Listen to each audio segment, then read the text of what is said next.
आज हम third lecture start करेंगे मेजरेबल सेट का। तो लास्ट लेक्चर में हमने यहाँ तक कर लिया था। आज हम यहाँ से स्टार्ट करेंगे।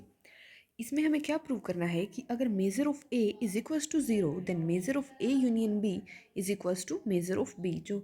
Outer measure of A union B किसके इक्वल हो जाएगा? मेजर ऑफ बी के इक्वल हो जाएगा अगर आउटर मेजर ए का ज़ीरो है। ओके, तो हमने लास्ट थ्योरम में हमने क्या किया था कि अगर हमारा जो यूनियन है अगर हम उसको समेशन पे ओपन करेंगे तो लेस देन इक्वल टू का साइन आ जाएगा। तो हम उसी थ्योरम का यूज़ करते हुए measure of A union B करेंगे, वो किसके इक्वल होगा? Less than equal to measure of A plus measure of B. But measure of A हमारे पास क्या गिवन है? ज़ीरो गिवन है। देन ये मेजर ऑफ बी के इक्वल आ जाएगा। सो इसका मतलब हमारे पास क्या होगा? Major of A union B is less than equals to measure of B.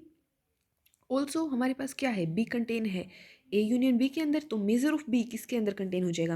Outer measure of A union B के। अब ये क्यों हुआ? क्योंकि मोनोटोन प्रॉपर्टी होती है हमारी, हमने फर्स्ट लेक्चर में की थी। अब यहाँ से तो लेस देन इक्वल्स टू, यहाँ से greater than equals to, so इन दोनों से क्या हो जाएगा हमारा? Outer measure of B is equals to outer measure of A union B. Okay, hence prove. Next हमारे पास डेफिनेशन है मेजरेबल सेट की। ये हमारे पास डेफिनेशन है मेजरेबल सेट्स की। ये क्या बोलती है कि अगर हमारे पास ई कोई भी सेट है, उस सेट को हम मेजरेबल कब बोलेंगे? जब outer measure of A is equals to outer measure of A intersection E plus outer measure of A intersection E complement. और जहाँ पे ये ई क्या होगा? कोई भी सेट होगा जो बिलोंग करेगा रियल से।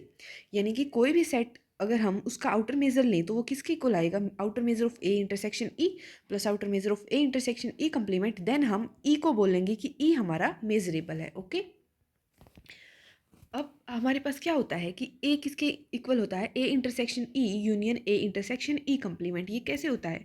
वेन डायग्राम से समझें तो लेट सपोज ये हो गया हमारा ए, ये हो गया हमारा ई। ओके, ए इंटरसेक्शन ई क्या हो जाएगा हमारा? ये हो जाएगा। ओके, ये वाला एरिया हमारा ए इंटरसेक्शन ई हो जाएगा। और ई कंप्लीमेंट हमारा क्या आएगा? ई कंप्लीमेंट में ये रिमेनिंग पोर्शन आएगा। और ए इंटरसेक्शन ई कंप्लीमेंट ई कंप्लीमेंट में ये सारा पोर्शन आ जाएगा बाकी का, ई को छोड़ के। और ए इंटरसेक्शन ई कंप्लीमेंट में क्या आएगा? ये वाला पोर्शन। तो अगर हम इन दोनों का यूनियन ले लें तो हमारा पूरा ए बन जाएगा, जो कि हमारा डिजायर्ड है। तो ए किसके इक्वल हो गया? A intersection E union A intersection E complement के। ओके, सो अब यहाँ से हम क्या कह सकते हैं कि outer measure of A is equals to outer measure of A intersection E. यहाँ पे दोनों तरफ आउटर मेजर ले लेंगे तो ये आ जाएगा। अब ये किससे लेस देन इक्वल्स टू हो जाएगा? अब यूनियन है तो आउटर मेजर कैसे ओपन होगा? समेशन पे ओपन होगा and less than equals to का साइन आ जाएगा। Hence the above definition reduces to great outer measure of A is greater than equals to outer measure of A intersection E plus outer measure of A intersection E complement. यानी कि अगर ये property hold होगी तो हमारा set measurable हो जाएगा, क्योंकि ये वाली प्रॉपर्टी तो लेस देन इक्वल्स टू वाली प्रॉपर्टी तो यूनिवर्सली होल्ड होगी, और ग्रेटर देन इक्वल टू वाली प्रॉपर्टी भी होल्ड हो गई तो ये हमारा क्या हो जाएगा? इक्वल हो जाएगा। ओके, ये हमारे इक्वल हो जाएंगे। यानी कि अगर हमें जब भी मेजरेबल प्रूव करना हो तो सिर्फ हम इसे प्रूव कर दें, क्योंकि ये तो यूनिवर्सली होल्ड करती ही है और ये दोनों होल्ड करेंगी तो ये इक्वलिटी होल्ड कर जाएगी। ओके, तो इन्होंने एग्जाम्पल दे रखा है कि फाई मेजरेबल है। अब फाई कैसे मेजरेबल है? फाई को मेजरेबल दिखाने के लिए हम ये थ्योरम करेंगे। ओके, अब ये थ्योरम क्या बोलती है? लेट हमने कोई भी ए सेट ले लिया, रियल्स का कोई भी आर्बिटेरी सेट ले लिया, तो मेजर ऑफ ए किसके इक्वल हो जाएगा? Measure of A intersection E plus measure of A intersection E complement के हो जाएगा। नहीं, ये हमें प्रूव करना है। ये किसके लिए प्रूव करना है? हमें ई को अगर हम फाई लेके चले, क्योंकि हमें क्या दिखाना है? फाई को ही मेजरेबल दिखाना है। और मेजरेबल ई जब होता है जब ये प्रॉपर्टी होल्ड हो, तो इसीलिए हम ई को फाई लेके चलेंगे और ये दिखा देंगे कि ये प्रॉपर्टी होल्ड हो रही है। ओके, अब हमारे पास measure of A intersection phi plus measure of A intersection phi complement किसके इक्वल हो जाएगा? ए इंटरसेक्शन फाई किसके इक्वल आएगा? फाई के इक्वल आ जाएगा। और ए इंटरसेक्शन फाई कंप्लीमेंट क्या होता है? पूरा रियल्स का सेट आ जाता है। और ए इंटरसेक्शन आर करेंगे, रियल्स करेंगे तो ए ही आएगा, क्योंकि ए रियल्स से तो रियल्स के अंदर तो कंटेन होगा ही। तो ये क्या हो जाएगा? मेजर ऑफ फाई हमने लास्ट थ्योरम में किया था, लास्ट लेक्चर में, कि मेजर ऑफ फाई क्या होता है? जीरो होता है। और मेजर ऑफ ए ये आ जाएगा। यानी कि हमारा measure of A intersection phi plus measure of A intersection phi complement is equals to outer measure of A. Okay, then हमारा सेट क्या हो जाएगा? Measurable. That means phi is measurable. Now हमें क्या प्रूव करना है? कि R is measurable set. R को मेजरेबल दिखाना है, यानी कि हमारा इस बार ई किसके इक्वल होगा? आर के इक्वल लेके चलेंगे। ओके, अब measure of A intersection E करते थे तो measure of A intersection R plus measure of A intersection R complement किसके इक्वल हो जाएगा? आर के साथ करेंगे तो यहाँ पे ए ही आ जाएगा। और आर कंप्लीमेंट हमारा क्या होता है, फाई होता है। ओके, ये हमारा, और ए इंटरसेक्शन फाई किसके इक्वल आएगा, फाई के इक्वल आएगा। यानी कि और हमारे पास क्या होता है, मेजर ऑफ फाई क्या होता है, जीरो होता है। ओके, ये किसके इक्वल हो जाएगा, measure of A plus zero के इक्वल, ये किसके इक्वल आ गया, मेजर ऑफ ए के। यानी कि measure of A intersection R plus measure of A intersection R complement is equals to measure of A, that means R is measurable set. Okay, next हमें दिखाना है कि अगर कोई भी सेट जिसका आउटर मेजर जीरो के इक्वल आ जाए देन वो हमारा क्या हो जाता है, मेजरेबल हो जाता है। तो लेट हमने कोई भी सेट ए कर लिया। ओके, हमने कोई भी सेट ए लेट कर लिया जिसका आउटर मेजर क्या है, सॉरी इसका आउटर मेजर जीरो नहीं है, हमारे पास ई का आउटर मेजर जीरो है। ठीक है, अब ए इंटरसेक्शन ई है, किसके अंदर कंटेन होगा, ई के अंदर, क्योंकि हमारा क्या होता है, इंटरसेक्शन है, तो ये ए के अंदर भी कंटेन होगा और बी के भी अंदर कंटेन होगा। तो हमने लेट कर लिया कि ये ई के अंदर कंटेन है। And now major of A intersection ई किससे लेस देन इक्वल्स टू हो जाएगा, मेजर ऑफ ई से। क्यों, क्योंकि मोनोटोन प्रॉपर्टी होती है, और आउटर मेजर ऑफ ई किसके इक्वल गिवन है, हमारे पास जीरो के इक्वल गिवन है, तो ये जीरो के इक्वल है। एंड ये किससे ग्रेटर देन इक्वल्स टू होता है, जीरो से तो ग्रेटर होता ही है हमारा outer measure, that means outer measure of A intersection E is equals to zero. Okay, and now A किसको कंटेन करेगा, ए इंटरसेक्शन ई कंप्लीमेंट को, क्योंकि इंटरसेक्शन तो सेट के अंदर कंटेन होता ही है। सो मेजर ऑफ ए किसको कंटेन करेगा, outer measure of A intersection E complement को। और इसको हम क्या लिख सकते हैं, प्लस जीरो लिख सकते हैं, तो कोई फर्क नहीं पड़ेगा। और जीरो की जगह हम क्या लिख सकते हैं, ये लिख सकते हैं measure of A intersection E. यानी कि हमारे पास measure of A intersection E complement plus measure of A intersection E किसके इक्वल आ गया, हमारा मेजर ऑफ ए के। अभी ये ग्रेटर का साइन है, अब यहाँ से ग्रेटर से ही प्रूव हो जाएगा, क्योंकि हमने क्या किया था डेफिनेशन में कि लेस देन इक्वल्स टू तो हमारी यूनिवर्सली होल्ड करती है। सिर्फ हम ग्रेटर दिखा देंगे तो वो एनफ होगा ये दिखाने के लिए कि हमारा सेट क्या है, मेजरेबल है। तो इससे हमने क्या दिखा दिया कि हमारा सेट क्या है, मेजरेबल है। ओके, यानी कि अगर कोई भी सेट होगा जिसका आउटर मेजर जीरो होगा तो वो सेट हमारा क्या हो जाएगा, मेजरेबल हो जाएगा। ओके, नेक्स्ट हमारे पास थ्योरम है, इसमें हमें क्या प्रूव करना है कि अगर हम कोई भी सबसेट लें ई का, वो हमारा वो मेजरेबल हो जाएगा अगर outer measure of E is equals to zero. Okay, यानी कि हम कह सकते हैं कि अगर कोई भी सेट जिसका आउटर मेजर ज़ीरो होगा, अगर हम उसका कोई सबसेट लें वो मेजरेबल हो जाएगा। ओके, तो हमने कोई एफ सबसेट ले लिया ई का, where outer measure of E is equals to zero. अब हमें एफ को क्या दिखाना है, मेजरेबल दिखाना है। सिंस एफ किसके अंदर कंटेन है, ई के अंदर, तो आउटर मेजर ऑफ एफ किसके अंदर कंटेन हो जाएगा, आउटर मेजर ऑफ ई के अंदर। This implies that outer measure of F is less than equals to zero, क्योंकि ये किसके इक्वल है, जीरो के इक्वल है। एंड साथ में क्या होता है, हमारा आउटर मेजर ग्रेटर देन तो होता ही है, हमेशा ऑलवेज पॉजिटिव होता है। तो इसका मतलब हमारे पास क्या आ गया, outer measure of F is equals to zero. और लास्ट थ्योरम में हमने क्या किया था, अगर कोई भी सेट जिसका आउटर मेजर जीरो हो वो सेट क्या होता है, मेजरेबल। दैट मीन्स एफ हमारा क्या हो जाएगा, मेजरेबल। नेक्स्ट हमारे पास थ्योरम है, every singleton set is measurable. यानी कि कोई भी सिंगलटन सेट होता है वो मेजरेबल होता है, ये हमारी थ्योरम है, इसका हमें प्रूव करना है। ठीक है, अब हमारे पास क्या है, हमने लास्ट लेक्चर में ये किया था कि अगर हम आउटर मेजर लें किसी भी सिंगलटन सेट का, वो क्या हो जाएगा, ज़ीरो हो जाएगा। और अब इस थ्योरम में हमने क्या किया है, अगर कोई भी सेट जिसका आउटर मेजर ज़ीरो हो तो वो क्या हो जाएगा, measurable. That means singleton set क्या हो जाएगा, हमारा मेजरेबल हो जाएगा। क्यों, क्योंकि उसका आउटर मेजर क्या होता है, ज़ीरो होता है। ओके, नेक्स्ट हमारे पास थ्योरम है कि every countable set is measurable. Okay, अब हमने लास्ट लेक्चर में ये थ्योरम भी की थी कि अगर हम आउटर मेजर लें किसी भी काउंटेबल सेट का तो वो ज़ीरो होता है। ओके, दैट मीन्स हर एक काउंटेबल सेट क्या हो जाएगा, मेजरेबल, क्योंकि अभी हमने लास्ट थ्योरम की है कि अगर आउटर मेजर ज़ीरो हो गया तो मेजरेबल हो जाएगा। ओके, नेक्स्ट थ्योरम हमारे पास क्या है, अगर कोई भी सेट ई है वो मेजरेबल है देन उसका कंप्लीमेंट भी मेजरेबल होगा। ये कैसे होगा कि मान लिया अगर हमारे पास ई मेजरेबल है तो outer measure of A is equals to outer measure of A intersection E plus outer measure of A intersection E complement. अब हम इसको रीअरेंज करके भी लिख सकते हैं, इसको कैसे लिख सकते हैं, outer measure of A intersection E complement plus outer measure of A intersection E complement का कॉम्प्लीमेंट। ओके, इसमें हमने कुछ भी नहीं किया, सिर्फ इन दोनों को आपस में रीअरेंज कर दिया है। और ई की जगह अभी हमने क्या लिख दिया, ई कॉम्प्लीमेंट का कॉम्प्लीमेंट, क्योंकि कॉम्प्लीमेंटेड सेट का कॉम्प्लीमेंट क्या होता है, वो वापस से ओरिजिनल सेट आ जाता है। ओके, तो हमने ये लिख दिया। अब ये इसके इक्वल आ गया, ये किसकी डेफिनेशन है, ये मेजरेबल सेट की डेफिनेशन होती है और इस पे मेजरेबल हम किसको बोलेंगे मेजरेबल, ई कम्प्लीमेंट को। ओके, दैट मीन्स अगर हमारे पास कोई सेट है जो मेजरेबल है देन उसका कम्प्लीमेंट भी क्या हो जाएगा, मेजरेबल हो जाएगा। नेक्स्ट हमारे पास थ्योरम है that union of two measurable set is measurable. Okay, हमें ये प्रूव करना है अगर हम दो सेट लें और उनका यूनियन करें तो वो भी क्या हो जाएगा, मेजरेबल हो जाएगा अगर वो दोनों सेट मेजरेबल हैं। तो इसके लिए सबसे पहले क्या लेके चलेंगे, E1 एंड E2 कोई भी दो मेजरेबल सेट लेके चलेंगे और ए हम कोई भी सेट लेके चलेंगे। अब हमारे पास क्या है, E1 और E2 मेजरेबल है, यानी कि हमारे पास E2 मेजरेबल है।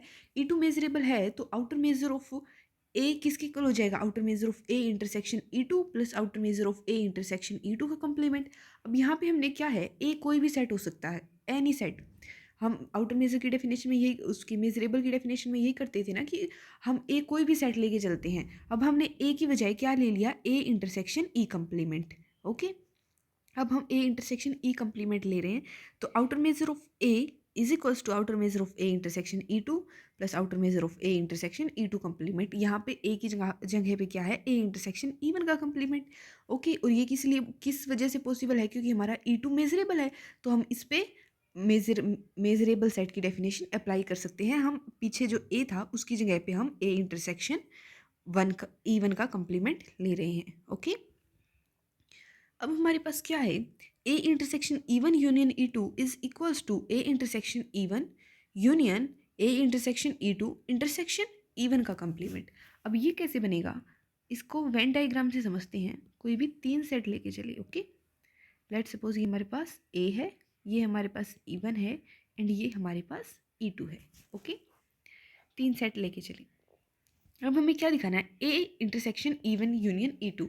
ए का इंटरसेक्शन E1 यूनियन E2 में क्या आ जाएगा, ये पूरा आ जाएगा।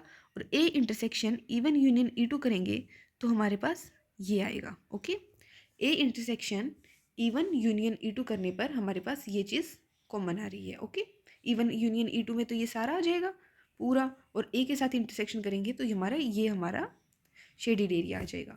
और अब हम इस साइड देखें, इस साइड इसको कैसे करेंगे, लेट सपोज यहाँ बना देती हूँ मैं, ये हो गया हमारा। ओके, ये है हमारा ए, ये है हमारा E1 एंड ये है हमारा E2। ओके, ए का इंटरसेक्शन किसके साथ लेना है हमें, यहाँ पे देखिए ए का इंटरसेक्शन E1 के साथ लेना है। ए का इंटरसेक्शन E1 के साथ करेंगे तो हमारे पास कौन सा एरिया आएगा, ये वाला एरिया आ गया। ओके, अब हमें यूनियन किसके साथ करना है, ए का इंटरसेक्शन E2 इंटरसेक्शन E1 का कम्प्लीमेंट। ओके, E1 के कम्प्लीमेंट में क्या आ जाएगा, E1 को छोड़ के सारा आ जाएगा, ये सारा सारा का सारा एरिया, इसको E1 को छोड़ के ये सारा हमारा E1 कॉम्प्लीमेंट में आ जाएगा।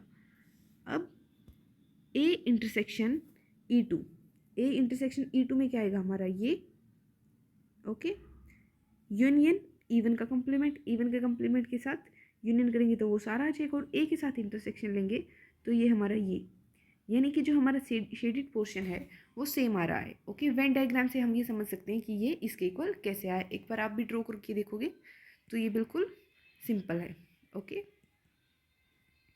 ओके, देन उसके बाद हमारे पास क्या है, हम क्या कर लेंगे, मेज़र ले लेंगे, आउटर मेज़र इसका ले लेंगे। अब यहाँ पे दोनों तरफ अगर हम आउटर मेज़र ले लें तो क्या है, यहाँ पे यूनियन है, यूनियन की जगह पे क्या आ जाएगा, समेशन आ जाएगा। अगर हम यूनियन को समेशन पे ओपन करते हैं तो आउटर मेजर में क्या होता है, लेस देन इक्वल्स टू का साइन आता है। हमने लास्ट लेक्चर में हमने ये थ्योरम की थी।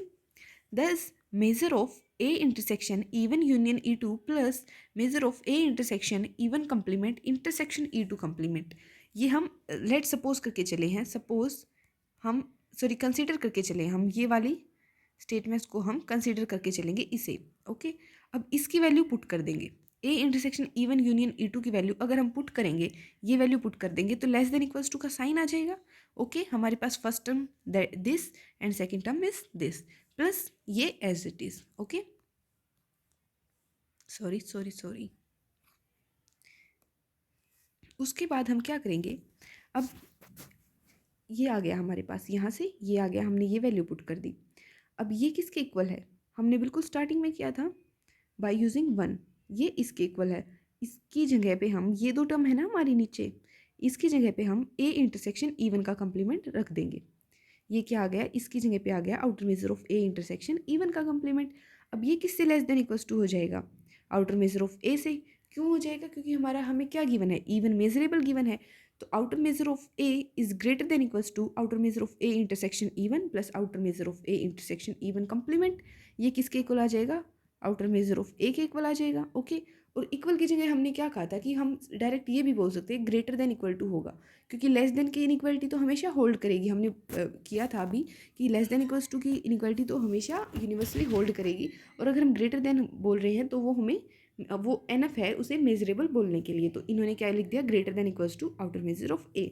यहाँ पे आप इक्वल भी लिख सकते थे तो कोई प्रॉब्लम नहीं थी, क्योंकि ग्रेटर देन इक्वल टू का साइन हमारे पास पीछे से था, तो यहाँ से क्या आ गया? ये आ गया। अब ये क्या दिखाता है? ये बोलता है कि outer measure of A intersection E one union E two plus outer measure of A intersection E one union E two का कॉम्प्लीमेंट किससे लेस हो जाएगा? आउटर मेजर ऑफ ए से। अब ये कहाँ से आया? क्योंकि अगर हम इसे देखें, ये जो हमारे पास है, इसे अगर हम इस वाली यही टर्म तो हम कंसीडर करके चले थे। हम क्या कंसीडर करके चले थे? इसी को कंसीडर करके चले थे। यहाँ से देखिए, ये इसी के इक्वल तो है। ये किससे लेस आया है? आउटर मेजर ऑफ ए से, क्योंकि हमारे पास इवन यूनियन ई टू का कंप्लीमेंट अगर हम इसे खोलेंगे तो E one complement intersection E two complement आएगा। तो ये वाली टर्म इसी के इक्वल है। ये हमारा डी मॉर्गन लॉ होता है। हम इंटरसेक्शन को ओपन करते हैं जब कंप्लीमेंट पे इंटरसेक्शन और यूनियन को कन्वर्ट कर देता है। Okay.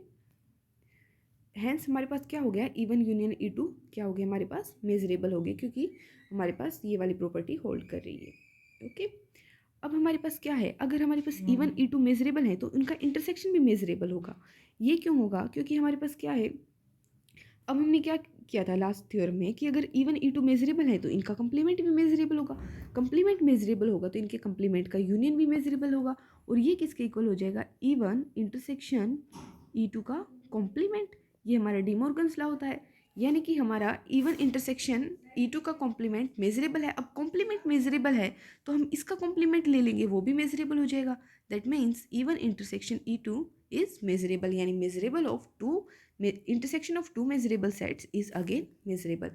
Similarly, we can show that if even E2 are measurable, then even complement intersection E2 complement भी measurable हो जाएगा, क्योंकि ये किसके इक्वल हो जाएगा? even union E2 का complement, and अब हम इसका भी complement ले लेंगे।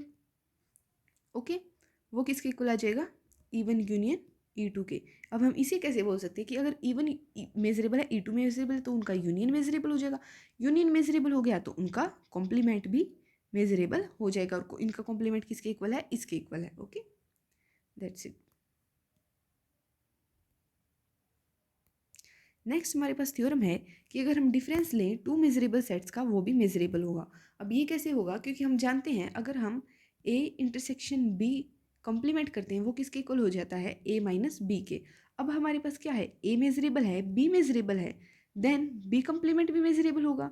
ए is measurable, B is measurable, then B complement is measurable. Now A measurable, B complement measurable, then A intersection B complement is also measurable, and this is equal to what? This is equals to A minus B. That means difference of two measurable sets is again measurable. Okay. Next हमारे पास एक definition है, ये है algebra और boolean algebra की definition. Okay. अब ये क्या बोलती है? अगर हम कोई कलेक्शन ए लें सबसेट्स ऑफ एक्स का, उसको हम क्या बोलेंगे? Is said to be an algebra of sets और boolean algebra if A B belongs to A. अगर हम कोई दो ए एंड बी ए से बिलोंग करवाए, ए से लेंगे तो उनका यूनियन भी किस में आ जाए? ए में आ जाए। और अगर हम कोई सेट ए से लें तो उसका कंप्लीमेंट भी ए में आ जाए। और साथ में अगर हम कोई दो ए से लें, दो एलिमेंट्स, दो मेंबर ए के अगर हम ले रहे हैं तो उनका इंटरसेक्शन भी ए में आ जाए। अगर ये तीनों प्रॉपर्टीज होल्ड हो रही हैं देन हम क्या बोलेंगे? हमारा जो है जो कलेक्शन है वो क्या है? बुलियन एल्जेब्रा है। ओके। यानी कि हमारे पास तीन प्रॉपर्टीज़ हैं। अगर हम दो मेंबर ए से लें, ए एंड बी, उनका यूनियन करवाएं, वो भी ए में आना चाहिए, उनका कंप्लीमेंट भी ए में आना चाहिए, और उनका इंटरसेक्शन भी ए में आना चाहिए। ओके। अब नेक्स्ट इन्होंने क्या लिख रखा है? इन्होंने ये लिख रखा है कि अगर हम first and second are enough properties for defining Boolean algebra. Okay. क्यों है? क्योंकि अगर ये दोनों होल्ड करेंगी तो ये तो ऑटोमेटिकली होल्ड कर जाएगी। क्यों कर जाएगी?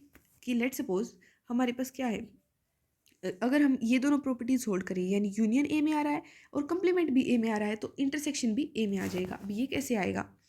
लेट सपोज हमारा किसके अंदर है? ए के अंदर है, बी भी ए के अंदर है, that means A complement second वाली प्रॉपर्टी से वो भी ए में आ जाएगा, एंड बी कंप्लीमेंट भी किस में आ जाएगा, ए में आ जाएगा। अब ये दोनों ए में हैं, देन इनका यूनियन फर्स्ट वाली प्रॉपर्टी से वो भी ए में आ जाएगा, यानी A complement union B complement belongs to A. Okay, अब ये किसके इक्वल हो जाएगा, ए इंटरसेक्शन बी का कॉम्प्लीमेंट बिलोंग्स टू ए। अब इसका दोबारा से कॉम्प्लीमेंट ले लेंगे, क्यों, क्योंकि हमारा कॉम्प्लीमेंट भी ए में आता है, that means A intersection B belongs to A. Okay, यानी हम अगर ये दोनों प्रॉपर्टीज होल्ड कर रही हैं, देन थर्ड वाली प्रॉपर्टी हमारी ऑलरेडी होल्ड हो जाएगी। ओके, अब हमें आगे प्रूव करना होगा कि ये सेट है जो हमारा ये बुलियन अलजेब्रा है, उसके लिए हम सिर्फ फर्स्ट एंड सेकंड प्रॉपर्टीज को शो कर देंगे, वो एनफ है। ओके, नेक्स्ट हमारे पास क्या है, बुलियन सिग्मा अलजेब्रा। इसमें इसकी डेफिनेशन क्या बोलती है, बुलियन सिग्मा अलजेब्रा और सिंपली अ सिग्मा अलजेब्रा और Borel field of a collection of set. इससे हम क्या समझते हैं, we mean that a boolean algebra A means boolean algebra जिसकी हमने डेफिनेशन दी थी उसी की ये उसी को एक्सटेंड करेंगे, उसी की डेफिनेशन को। यानी अगर हमारे पास कोई बुलियन अलजेब्रा ए है of collection of sets such that union of any countable collection of members of this collection is a member of A. Okay, यानी हमारे पास कोई भी अगर हम बुलियन अलजेब्रा ले रहे हैं, उसको हम सिग्मा बुलियन अलजेब्रा या फिर सिग्मा फील्ड कब बोलेंगे, जब उसके तीनों प्रॉपर्टीज जो हैं वो होल्ड हो रही हैं। ओके, उसके साथ साथ क्या हो रहा है कि हमारे पास जो काउंटेबल यूनियन है वो भी किस में आ रहा है, ए में आ रहा है। इसमें क्या था, हमारे पास टू एलिमेंट्स का यूनियन ए में आ रहा था, और अब हम क्या करेंगे, एक और प्रॉपर्टी आ गई इन तीनों प्रॉपर्टी के साथ कि वो काउंटेबल यूनियन अगर हम उसका करेंगे तो वो भी ए में ही आएगा। देन हम क्या बोल देंगे, बुलियन सिग्मा अलजेब्रा। ओके, इससे हमें क्या इंप्लाई हो रहा है कि every Boolean sigma algebra is a Boolean algebra. Okay, तो आज के लिए इतना ही। नेक्स्ट लेक्चर में हम ये थ्योरम करेंगे, आगे हमारी बहुत सारी इंपॉर्टेंट थ्योरम है तो उसे हम नेक्स्ट लेक्चर में कवर करेंगे। So thank you, thanks for watching.